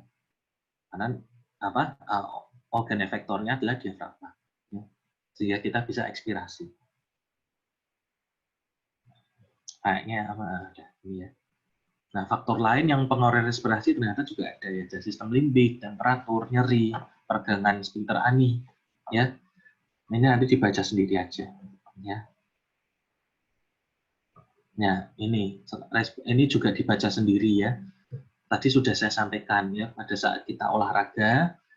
Ya, ini sebenarnya tambahan aja ya, karena ini bukan kontrol respirasi ya. Untuk dibaca untuk sekedar pengetahuan saja, karena di buku Guyton itu ada, Sherwood juga ada ya, jadi aneh-aneh bahasnya ya. Jadi kalau pada saat mulai olahraga itu nanti kan pasti akan terjadi antisipasi aktivitas ya tuh. Kalau kita olahraga dengan motivasi itu pasti akan terjadi stimulasi respiratory center oleh sistem limbik.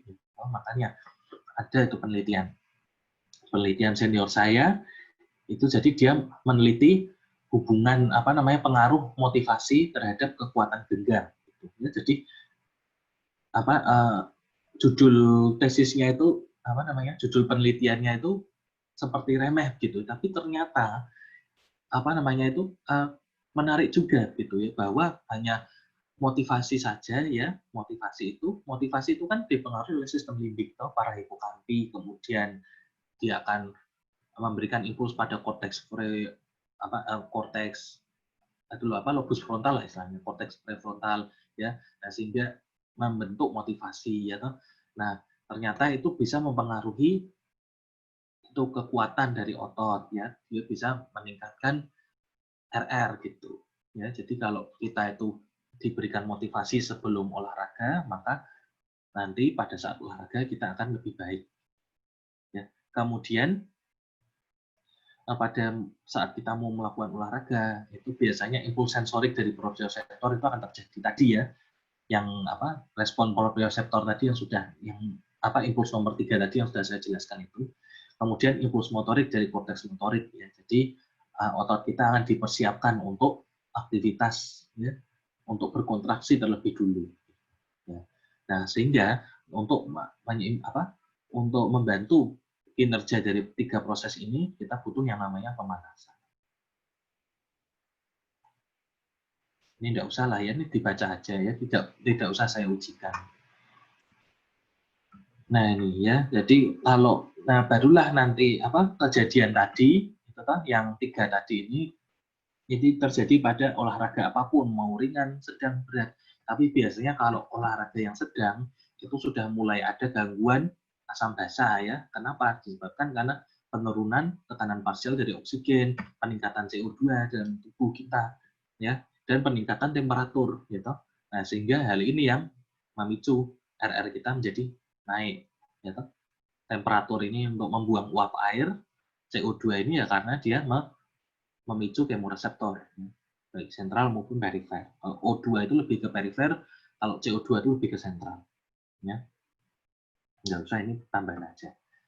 Ini juga nggak usah, jadi intinya kalau olahraga itu kita harus tahu porsinya kita. Jangan sampai misalnya kalian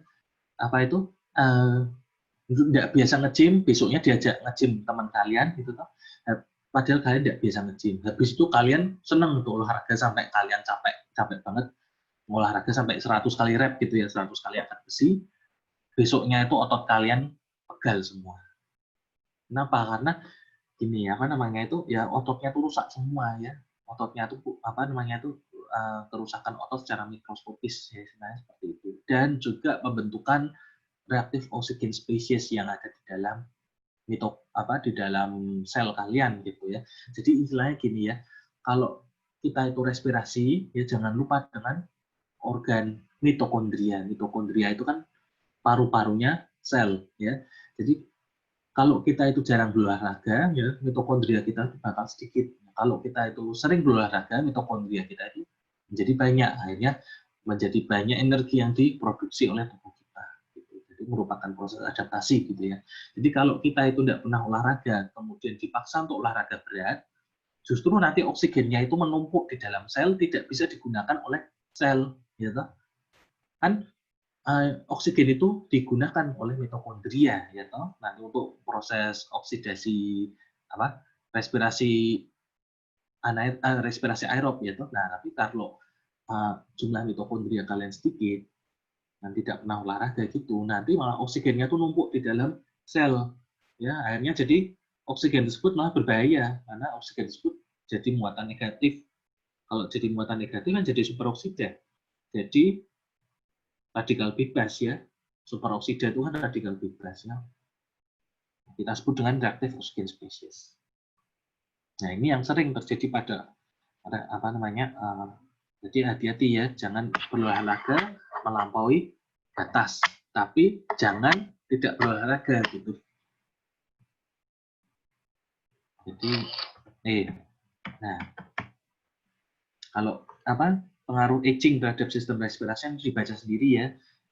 Jadi kalau orang tua itu nanti vital capacity-nya menurun, kemudian jadi tidak elastis lagi ya, serabut elastisnya akan berkurang sehingga dinding dadanya itu lebih rigid atau lebih kaku. Nah, sehingga compliance parunya akan menurun ya toh. Compliance paru menurun, recoil paru menurun, akhirnya akan terjadi gangguan ventilasi. Kalau terjadi gangguan ventilasi, maka kemampuan exercise akan berkurang. Kenapa? Karena perginya juga berkurang, gitu.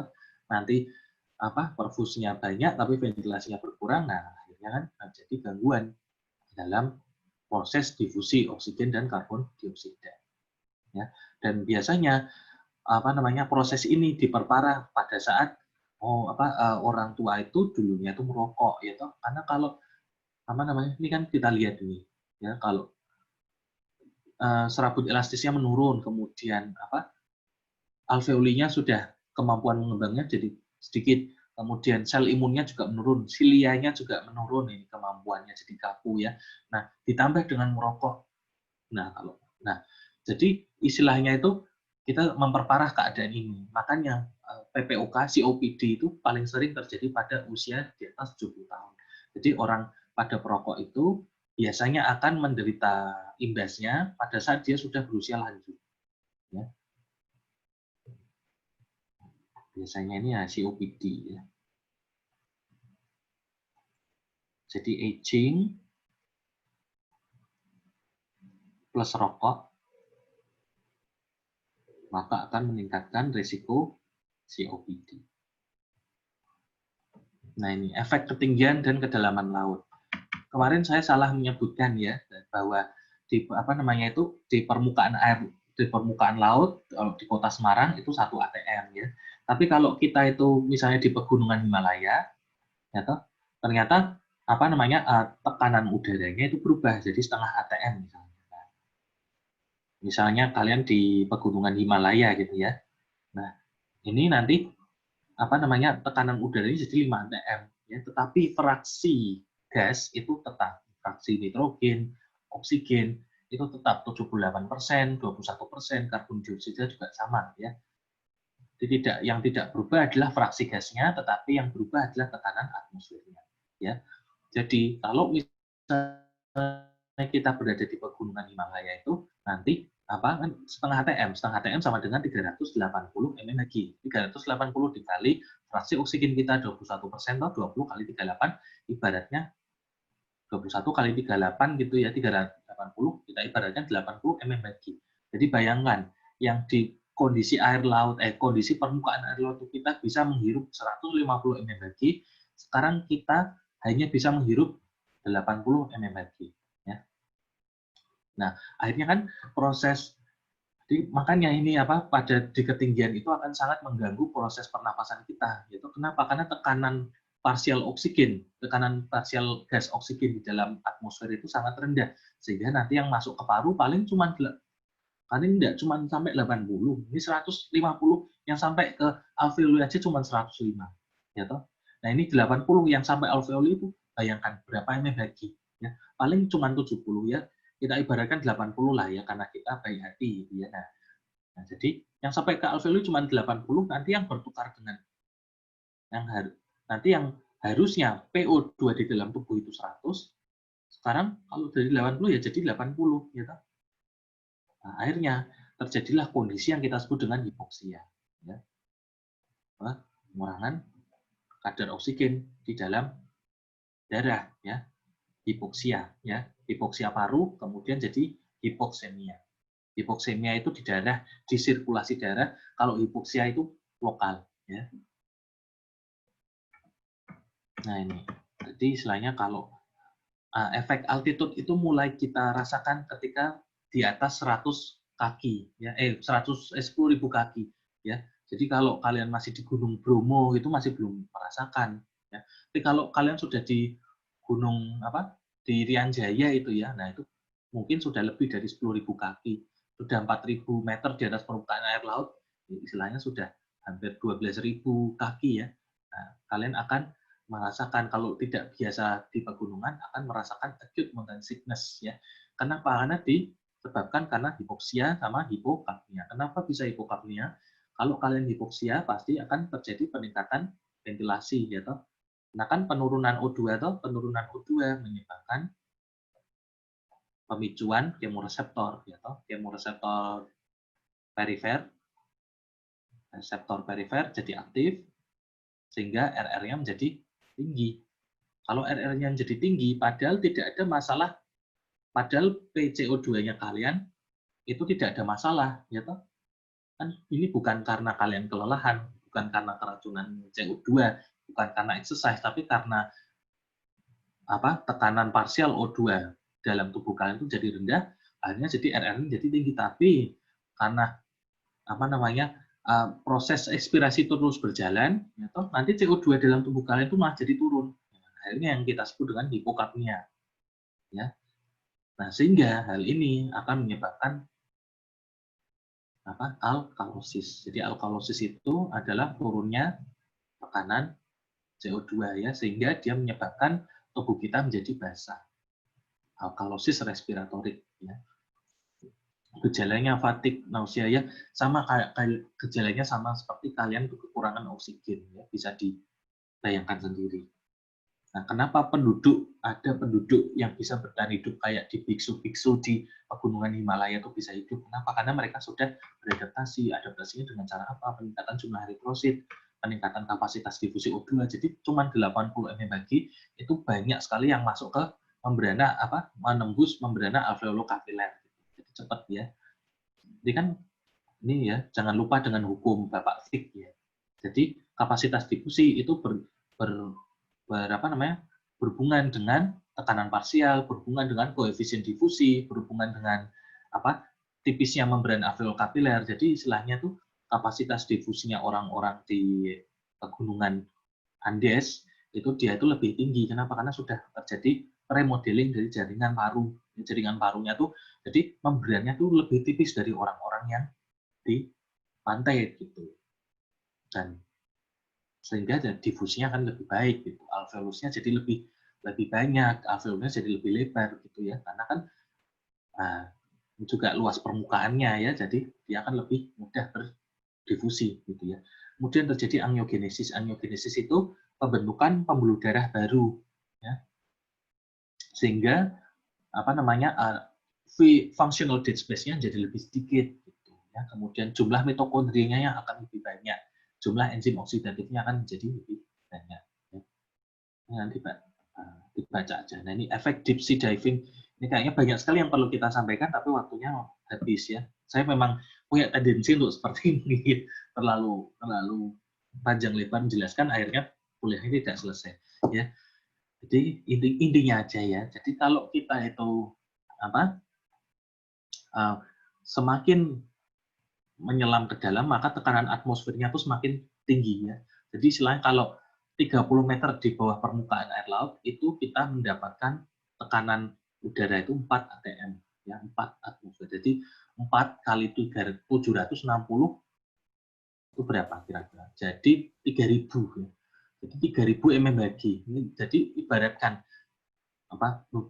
banyak sekali udara yang masuk ke paru-paru ya. Nah, sekarang tadi nitrogen yang tadinya tidak tidak beracun, tidak ada efeknya dalam pernapasan, sekarang jadi ada efeknya. Kenapa? Karena nitrogen itu kan 78% dari gas. Fraksi nitrogen itu kan besar sekali. Jadi kalau 78 kali 3000 itu tuh kita hampir menghirup 2000-an mmHg nitrogen. Akhirnya jadi bisa yang tadinya itu koefisien difusinya jelek, kemudian difusinya tidak bisa terjadi gitu, sekarang bisa berdifusi masuk ke dalam darah. Akhirnya di dalam darah kita itu banyak nitrogennya. Jadi kita keracunan nitrogen atau yang kita sebut dengan narkosis nitrogen. Ini biasanya terjadi pada orang-orang deep sea diving yang belum terlatih, scuba diving yang belum latihan gitu ya. Sehingga dia menyebabkan ini keracunan nitrogen. Meskipun nitrogen itu adalah gas inert ya, gas yang tidak bereaksi. Tetapi kalau tekanannya tinggi, akhirnya dia dipaksa untuk bereaksi. Akhirnya terjadi penumpukan nitrogen dalam darah. Akhirnya jadi nitrogen narkosis ya. Narkosis nitrogen itu sama seperti kita itu kayak mabuk alkohol karena efeknya itu merusak saraf ya dengan cara menghambat impuls ya. Nah, akhirnya kita jadi kehilangan kesadaran, kita jadi pusing. Nah, ini nggak usah, cuman ada sedikit sedikit tambahan saja. Jadi tadi ya nitrogen itu kan banyak toh yang kita.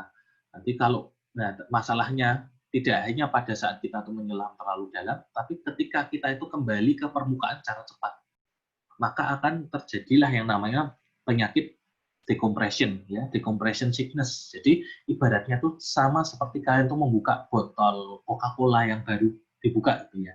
Jadi kalau botol Coca-Cola dibuka itu kan tekanannya tuh kan tinggi, yaitu tekanan di dalam botol Coca-Colanya tinggi, tapi setelah dia dibuka, dipaparkan terhadap dunia luar, akhirnya terbentuk gelembung udara. Itu yang terjadi pada tubuh kita. Kalau kita cepat-cepat menuju ke permukaan air laut, tidak bertahap. Kalau scuba diving itu kan harus bertahap, gitu. Nah, kalau kalian langsung itu yang jadi tubuh kalian itu seperti darah kalian itu seperti Coca-Cola dibuka. Gitu. Jadi banyak gelembungnya, ya, membuat emboli paru. Kenapa? Karena nitrogen tadi yang harusnya yang karena tekanan parsial yang sangat besar tadi itu larut di dalam darah, sekarang dipaksa untuk menjadi gas inert kembali. Akhirnya dia misah dengan paru-paru, misah dengan darah, dan akhirnya berbentuk gelembung gitu, ya. Dan gelembung yang besar-besar yang kita sebut dengan emboli gas. Dan ini berbahaya ini, ya, bisa menyebabkan kematian kalau misalnya emboli paru, emboli stroke gitu ya. Jadi bisa itu. Jadi gara-gara terlalu cepat ke permukaan air laut, kita bisa kena itu stroke gitu. Ya. Nah ini kita pembahasan yang terakhir. Jadi kepentingan pH terhadap darah ya. Nah, jadi kenapa kita perlu mementingkan pH? Karena enzim ya. Jadi tubuh kita tuh ada enzim, ada hormon ya. Kan dulu SMA sudah pernah belajar ya kalau kinerja dari enzim, kinerja dari hormon itu yang bekerja pada pH tertentu, bekerja pada suhu tertentu, bekerja pada kondisi tertentu dan pada substrat tertentu, yaitu seperti gembok dan kunci. Yaitu artinya kalau kondisinya tidak sesuai ya tidak bekerja. Artinya kalau pH-nya kita itu terlalu asam atau terlalu basa, maka fungsi-fungsi molekular tubuh itu tidak menjadi baik begitu, menjadi kacau, ya. Nah, jadi istilahnya pH normal kita adalah 735 sampai 745. Jadi kalau di luar jangkauan ini terlalu rendah asidosis, terlalu tinggi alkalosis ya. Nah, ini kalau di bawah 6,8 kita mati. Kalau di atas 8 kita juga mati karena tidak ada enzimnya, berhenti semua bekerja ya. Nah, tiga sistem yang berperan menjaga homeostasis, sistem buffer, paru dan ginjal. Ini kalian sudah dapat belum ya regulasi asam basa tubuh ya. Jadi kalau saya sampaikan ini secara cepat takutnya nanti juga bingung. Ya, jadi di dalam tubuh kita tuh ada yang namanya sistem buffer sebagai lini pertahanan pertama ya. Jadi di dalam tubuh kita tuh ada ion bikarbonat gitu ya. Nah, ini yang menjaga agar tubuh kita itu tidak terlalu asam misalnya seperti itu. Misalnya ini gagal, kalau ini gagal maka barulah muncul buffer fisiologi ya. Buffer fisiologi kita kalau paru-paru ini ya berfungsi sebagai mekanisme paru-paru dalam menjaga asam basa adalah dengan cara mengeluarkan CO2 dalam tubuh. Ya. Nah ini regulasi sistem pernapasan. Jadi gini Jadi paru-paru itu menjaga konsentrasi CO2 di dalam tubuh kita ya dengan cara membentuk H2CO3. Ya. Jangan lupa kemarin CO2 bereaksi dengan H2O di dalam eritrosit, nah sehingga jadi H2CO3 sehingga kadar CO2 di dalam darah itu menjadi menurun. Ya toh, maksudnya CO2 yang terlarut gitu menjadi turun gitu ya. Nah, sehingga tidak terlalu menyebabkan asidosis ya, tidak sampai kepada asidosis ya. Jadi ini reaksinya. Jangan lupa enzim karbonik anhidrase ya. Jadi dia kalau pas mau diangkut kan membentuk H2CO3 ini. Jadi kalau semakin tinggi CO2-nya, maka tubuh kita akan berusaha untuk membentuk H2CO3 semakin banyak agar CO2 yang bebas di dalam darah itu menjadi lebih sedikit. Kalau ini malah meningkat, kalau terjadi meningkat nanti jadi asidosis ya. Ya ini cepat aja ya. Nah ini kemarin jangan lupa ya, transport CO2 yang paling banyak itu adalah melalui ion bikarbonat, HCO3-. Regulasi ya nih. Jadi kalau kalau kita terlalu banyak CO2 atau terlalu banyak asam, maka RR kita akan meningkat, sehingga CO2 akan dikeluarkan lewat ekspirasi, sehingga pH tubuh kita menjadi meningkat, ya, jadi lebih basa, sehingga kembali ke normal.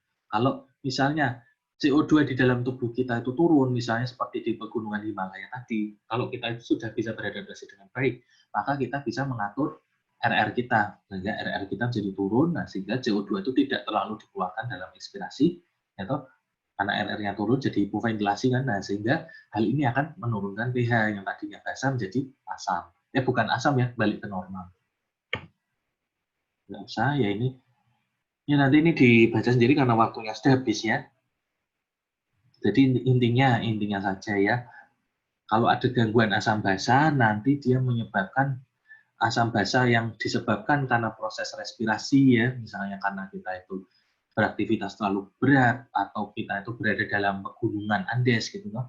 Kalau misalnya beraktivitas berat, maka terjadi penumpukan CO2 dalam tubuh ya. Penumpukan CO2 dalam tubuh ini yang mengcounter pertama kali adalah sistem buffer. Sistem buffer berusaha untuk menaikkan pH kita supaya pH-nya naik supaya dia tidak asam ya. pH-nya ini kan turun. Kalau terlalu banyak CO2 maka pH-nya turun.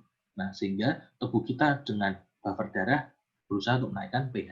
Tapi kalau gagal, maka yang bekerja adalah regulasi renal. Ya. Jadi, ginjal kita ikut mengekskresikan H+, ya, dan mereabsorpsi HCO3- ion bikarbonat.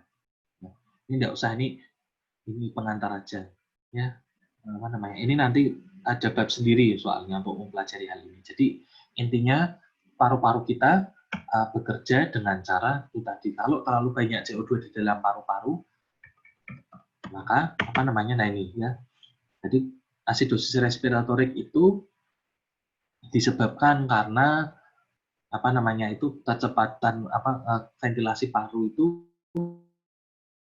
jadi turun. Misalnya ketika kita itu butuh ventilasi dengan tinggi, misalnya pada saat olahraga itu kan kita butuh pertukaran oksigen dengan baik. Tapi kalau kita tidak bisa mengatur napas dengan baik, kan ventilasinya berkurang. Otomatis nanti pH-nya akan meningkat, sehingga menyebabkan asidosis. Nah, bagaimana respon tubuh terhadap asidosis? Ya, respon tubuhnya dengan cara meningkatkan respiratory rate. Ya. Selain dari sistem buffer penyangga, respiratory rate itu meningkatkan laju pernapasan. Kemudian kalau gagal barulah ginjal itu beraksi dengan cara menurunkan ion H+ lewat urin, yaitu mengekskresikan ion H+ dalam urin dan mengambil kembali ion bikarbonat yang sifatnya basa. Ini tambahan aja, nggak usah ya. Kemudian alkalosis respiratorik itu akibat ventilasi yang berlebihan dari paru. Misalnya ketika kita itu tadi ya di pegunungan Andes tadi, Anda tidak biasa. Jadi karena jadi menggeh-menggeh karena hipoksia, yaitu akhirnya CO2 di dalam tubuh kalian itu hilang gitu lewat proses ekspirasi berlebihan gitu ya.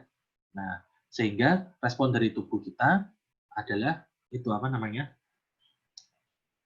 menurunkan laju RR gitu ya. Kalau misalnya kompensasi tubuh kita dengan cara menurunkan RR gitu. Tapi kalau kalian belum biasa mendaki gunung, kalian mesti akan hiperventilasi terlebih dahulu gitu. RR-nya malah meningkat duluan sehingga terjadi alkalosis gitu ya. Tapi kalau orang-orang yang sudah biasa di pegunungan tinggi, itu mereka RR-nya justru akan lebih rendah daripada orang-orang biasa. Kenapa? Karena mereka sudah ada mekanisme untuk untuk menjaga agar pengeluaran CO2 di dalam tubuh mereka itu menjadi sedikit. Nah, sehingga mereka tidak menderita mountain sickness karena mereka sudah biasa di mountain. Nah, jadi intinya seperti itu ya. Oke, itu yang bisa saya sampaikan. Ini perlu kita bahas atau enggak usah? Atau karena waktunya habis? Ini soal Dokter Nabil sudah ada belum ya? Udah ada. Ya. Ini tak bahas singkat aja ya. Apa yang disebut dengan FiO2? FiO2 adalah fraksi O2 yang kita hirup, yaitu 21%. Berapa kan nilai normalnya? 21%. Jadi adalah fraksi gas oksigen yang kita hirup. Nanti kan bisa ditingkatkan, karena ventilator itu kan fraksi O2-nya tinggi sekali. Kok nasal kanul kan sekian. Gitu ya. Kemudian secara fisiologis, rasio V dan P per K lebih tinggi pada Apex Flow. Kenapa? Karena pada apex pulmo, itu ventilasinya akan meningkat, tetapi ventilasinya akan menurun, tetapi perfusinya akan jauh lebih menurun. Kenapa ventilasinya itu lebih menurun? Kenapa? Karena alveoli di sana itu sudah besar-besar, dan untuk mengembang lagi itu akan lebih susah. Kenapa? Karena pertama, karena di apek itu tidak ditutupi oleh pleura yang lebih banyak. Di basal itu kan banyak pleuranya. Nah, kalau di apek itu kan pleuranya lebih sedikit, kemudian otot-otot pernapasan di segmen apek paru itu lebih sedikit daripada di segmen basal atau di segmen medial. Nah, sehingga ventilasinya akan menurun. Ingat, ventilasi tidak ada hubungannya dengan volume alveoli. Ya, tidak ada hubungannya dengan volume alveoli. Ya. Kalau besar berarti ventilasinya besar, tidak. Ya. Ventilasi itu adalah jalan keluar masuknya. Ya. Kemudian perfusi akan lebih rendah. Kenapa? Karena darahnya jatuh ke bawah, gitu. Nah, jadi pembuluh darahnya tidak mendapat perfusi secara banyak. Ya, akhirnya V/Q-nya, ya toh. Jadi misalnya nih, kalau yang tadinya 5/5 ya, sekarang jadi misalnya ventilasinya jadi 3, kemudian perfusinya jadi 1. Akhirnya jadi rasio V/Q-nya menjadi lebih tinggi. Dan ini malah justru merugikan. Kenapa? Karena kita membuang-buang ventilasi. Ya. Kemudian secara fisiologis rasio V/Q lebih rendah pada basis pulmo. Kenapa? Karena kebalikannya, ya. Alveoli di basis lebih kecil, tapi perfusinya banyak. Jadi ventilasinya lebih besar karena alveolinya tuh kecil, ya. Jadi dia bisa mengembang lebih besar. Kenapa? Karena aksi dari tekanan intrapleuranya itu lebih berperan di sana. Kedua, dia ada diafragma. Ketiga, karena banyak dilingkupi oleh musculus intercostalis, sehingga ventilasinya akan lebih besar. Tetapi sini perfusinya lebih besar lagi. Kenapa? Karena darahnya jatuh ke bawah. Ya. Q akan meningkat. Nah, sehingga kalau misalnya dari 5/5, maaf ini 5/5, jadi misalnya meningkat jadi 6, tapi ini jadi 10 misalnya. Nah, akhirnya jadi turun, ya toh. Kalau jadi turun, nah itulah mengapa V/Q itu lebih rendah daripada basis pulmo. Artinya bahwa kita buang-buang perfusi, ya. Oke, bagaimana mekanisme vaginismus pada pasien dengan gangguan ventilasi asma, ya. Jadi kalau pada orang asma itu kan tidak, ventilasinya kan menurun. Nah, sehingga yang tadinya 5/5 jadi 3/5 gitu. Akhirnya jadi menurun, gitu. Vaginismus-nya pada orang asma itu akan menurun, sehingga terjadilah yang namanya shunting fisiologis, ya.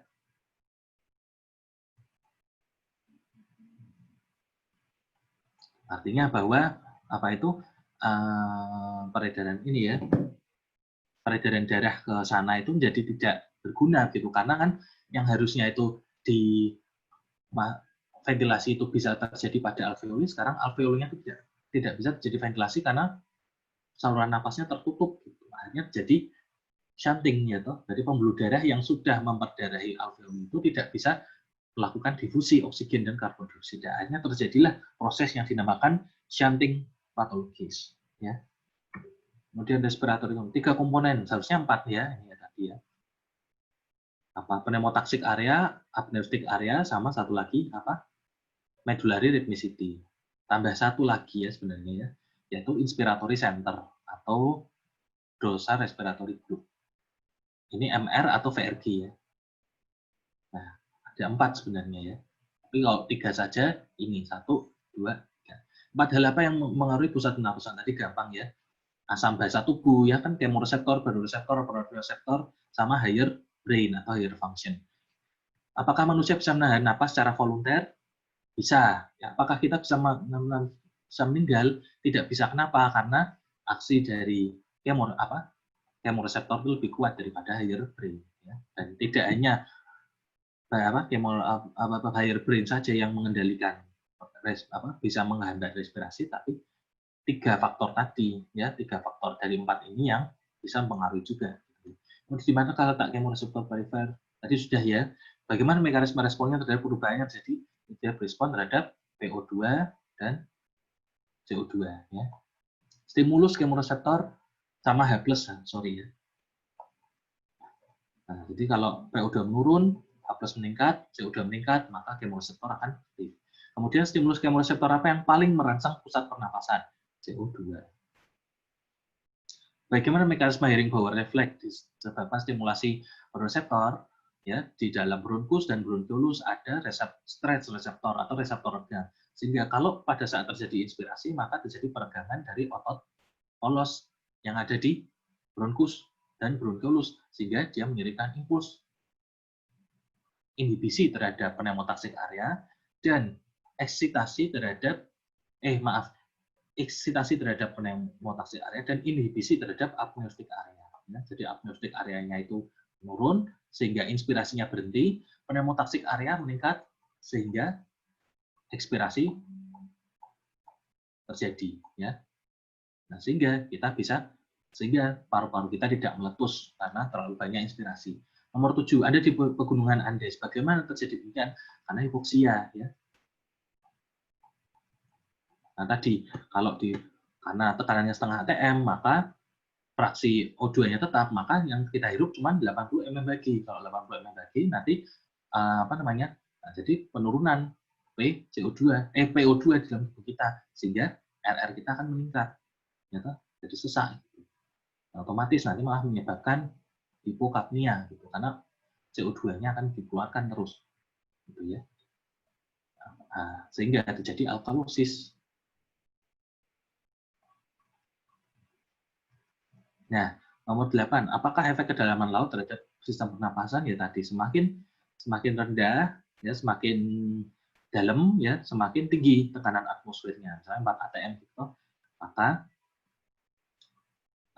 semakin banyak gas yang kita hirup, terutama gas nitrogen, ya, yang bisa menyebabkan narkose. Karena nitrogen yang tadinya merupakan gas inert, gas yang tidak bereaksi, ya sekarang dia bisa masuk ke dalam membrana alveolokapiler oleh karena peningkatan tekanan parsial yang begitu besar. Ya.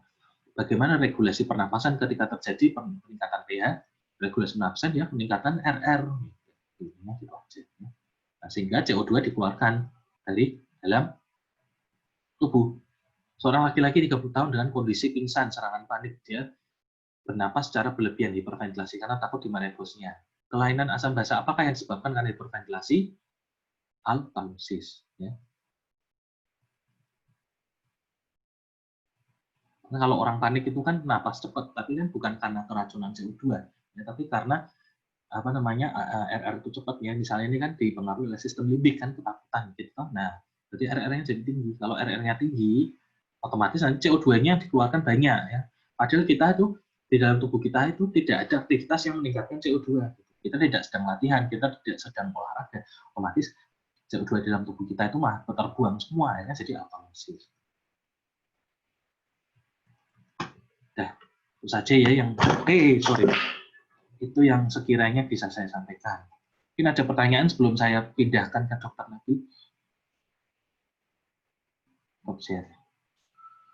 Udah, enggak ada ya, karena ini saya sudah ngambil waktunya dokter Nabi. Oh iya dok. Gimana? Tidak ya. dok. Tidak? Oke, terima kasih atas perhatiannya. Nanti kita sambung lagi. Bisa enggak nanti 12.30? Bisa enggak kira-kira ya? Habis Pak Jodhur aja ya. 12.30 ya kita mulai ya. Berarti maju dok. Maju setengah jam ya. Enggak apa toh? Oh, baik dok, baik. Nanti Sultan tak kasih tahu ya. Ya. Oke dok. Oke. Makasih ya untuk perhatiannya. Iya dok. Bagi dokter Nabil untuk melanjutkannya. Wassalamualaikum warahmatullahi wabarakatuh. Waalaikumsalam warahmatullahi wabarakatuh.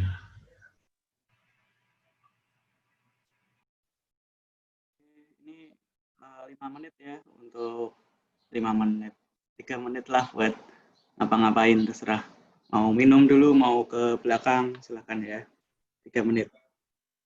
Izin pindah ke laptop boleh dok? Silakan. 3 menit ya. Ya, izin out ya dok.